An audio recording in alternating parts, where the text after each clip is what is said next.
Yung may problem sa camera. Bakit may countdown? May countdown ng video. Production, transmission, and distribution of natural gas. Enhanced recovery. It's the process that pumps 15% of natural gas back into the ground to stimulate oil recovery. So, yung 15% binabalik niya sa ground na may pressure para mas lumabas yung oil. Lumalabas sila sa reservoir rock. Before, natural gas was considered waste. Saka siya paggagamitan. And sinusunog lang siya sa well site, kung saan siya kinuha. Liquid natural gas or LNG. Method of importing natural gas. So yan, kailangan na yan. So, production, distribution. So first, galing sa mismong well, separate siya. Iba-iba ang density ng oil, gas, and water. Separate ng oil at water, yung gas, pupunta sa gas processing plant, tatanggal ang mga non-hydrocarbon gases. Pupunta sa compressor station, yung iba pupunta sa underground storage, yung iba sa odorant, then sa gas company, then to our households, to be used for cooking and other stuff. May clarification na ako. Yung sa akin, natural gas liquid pero yung process ng pagtatransmit is liquid natural gas. Yung process or yung method. Refining crude oil.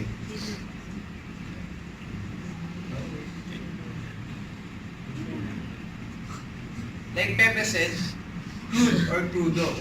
Ginagamit siya, wala siyang gamit masyado unless hindi pa process. Pag na-process ang crude oil, pwede siya magamit as gas, asphalt, sobrang dami, jet fuel, ganun. Ayan, ito yung process ng pagpaprocess ng crude oil. Distillation. So yung crude oil, alam mo na yung distillation, syempre. Boiling, pag-heat hanggang umabot sa boiling temperature para tumaas yung water vapor. Ayan, maraming molecules sa crude oil. Iba-iba ang density nila. So, iba rin ang molecular weight. So, isabihin nun, iba-iba rin ang boiling point. So, ito yung pinakauna nga. Butane, then pentane, and benzene, then hexane, toluene, and xylene sa pinakataas. Thank you. Origin of petroleum. It has been long recognized that petroleum is found almost exclusively in sedimentary rock, and oil exploration companies do not explore metamorphic or igneous rock as a potential commercial oil reservoir. Several conditions need to be fulfilled for a commercial petroleum deposit to form. First is a source rock must be rich in organic matter that eventually forms the petroleum. Second, the source rock must be buried under a sufficient depth. Third, a suitable reservoir rock must exist that can store the petroleum once it is formed. Fourth, a cap rock is required so that the petroleum does not escape vertically or laterally. And last, the source rock, reservoir rock, and cap rock must be arranged.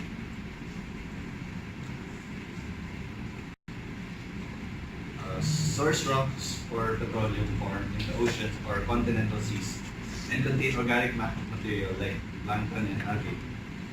Chlorophyll is used to measure the organic productivity of oceans. This productivity is related to several factors such as temperature and sunlight, in addition to nutrients such as nitrates and phosphorus supplied for the upwelling ocean. The currents in the coastal regions.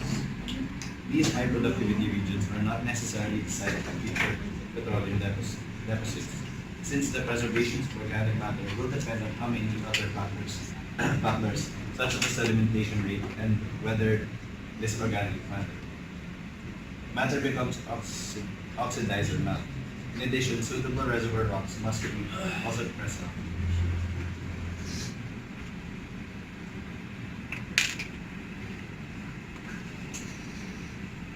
For the source to produce petroleum, it must reach the correct pressure and temperature by the burial or deeper levels. Typically, oil generation occurs between 60 Celsius to 120 Celsius, whereas gas is generated between 120 to 225 Celsius. At substantially higher temperatures, no more hydrocarbons are generated and only graphite remain. The hydrocarbons are then referred to as overnature. There are three stages that organic rich sediments undergo petroleum. The first stage is diagenesis. This process occurs when, during burial near the surface, where water, methane, and carbon dioxide are driven off. The breakdown of the organic molecules by bacteria produce CO2 and CH4 may also occur as follows. The second is catagenesis. This stage occurs at the deeper levels at higher temperature and pressure, where chemical reactions are faster. Petroleum is released from the kerogen, first as oil and later as gas. And lastly, metagenesis. At still higher temperatures and pressure, the last hydrocarbons are expelled, usually CH4. This is the beginning of the metamorphosis, and explains why metamorphic rocks do not produce petroleum. So next is yung petroleum migration and the source rock. Di ba nga sabi sa origin ng petroleum, nakikita siya mostly sa sedimentary rocks. And kapag sedimentary rocks ay may oil, ito ay tinatawag na reservoir rock. Yung petroleum, madalas makikita siya sa secondary pore spaces ng isang rock. And there are two characteristics ng reservoir rock, which is the good porosity and good connectivity. Dito, makikita mo yung pagkakahiwa-hiwalay ng pores, kung saan yung pore spaces, dun dumadalo yung oil, dun dumadalo yung petroleum. And there are two common petroleum reservoirs. Yun yung sandstones and limestones. Itong mga reservoir, nagde-depend yung factor ng permeability nila sa apat na factors. Una,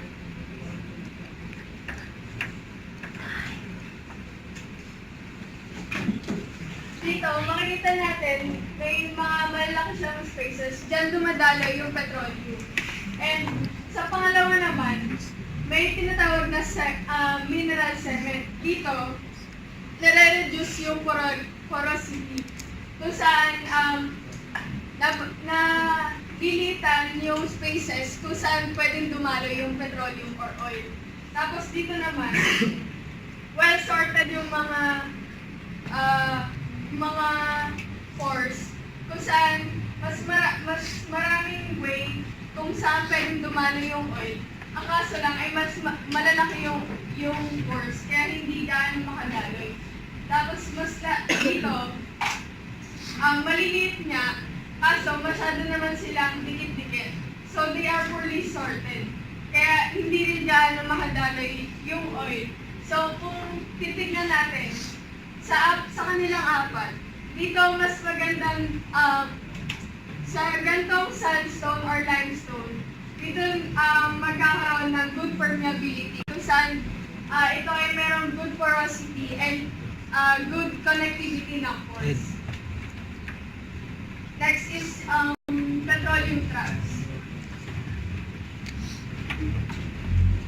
Una is structural trap kung saan meron itong tatlong division. Una is anticlinal, kung saan makikita dito, ito yung anticlinal, kung saan makikita mo na merong parang curve dito, and makikita natin na magkakasunod yung gas, oil, and water. Depende sa density nila. And kapag ang oil nagpo-produce ng kapag ang oil well nagpo-produce ng maraming water kesa sa oil, maaaring ito ay depleted. Ibig sabihin, hindi mo magagamit yung oil kasi nga mas marami yung water. Next is fault trap. Dito, kung saan yung shale sa fault is ay matatawag natin siyang seal kasi na parang katabi siya ng shale against sa reservoir ng oil. And yun, sinisil niya yung petroleum. Tapos last is salt dome trap kung saan i-involve ng evaporite forcing the overlaying strata into anticlines. Parang dito lang din siya dahil nag-involve lang ng evaporite kung saan nag-overlay siya sa anticlinal trap. So, the Malampaya Deepwater Gas 2 Power Project is one of the largest and most significant industrial endeavors in the Philippine history. It is spearheaded by the Department of Energy and developed and operated by Shell Philippine Exploration or SPEX. So, dito nyo makikita yung Malampaya.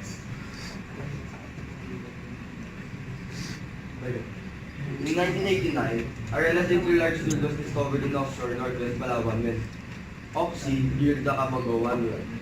In 1991, SPEX and Oxy drilled the Malampaya gas field, which became so far the largest gas discovery in the country. In 1995, it was concluded that Malampaya presented an extraordinary opportunity for commercial gas development in the Philippines. And SPEX drilled 5 wells to determine the amount of gas available in Malampaya. So, technology. The Malampaya Deepwater Gas Power Project employs state-of-the-art deepwater technology to extract natural gas and condensate from the seafloor. So, yung customers, power stations and CNG pilot program. Power stations, 3 combined cycle gas turbine plants, the 1,000 megawatts Sandorrenta Power Station, the 500 megawatts Sandorrenta Power Station, and the 1,200 megawatt Ilian Power Station. CNG pilot program, Malampaya is benefiting the Philippines in country space, including reducing oil imports, assuring a more stable supply of energy and a clean source of power, and meeting up to 25% of the energy requirement. Creative partners. Yun lang. That's all.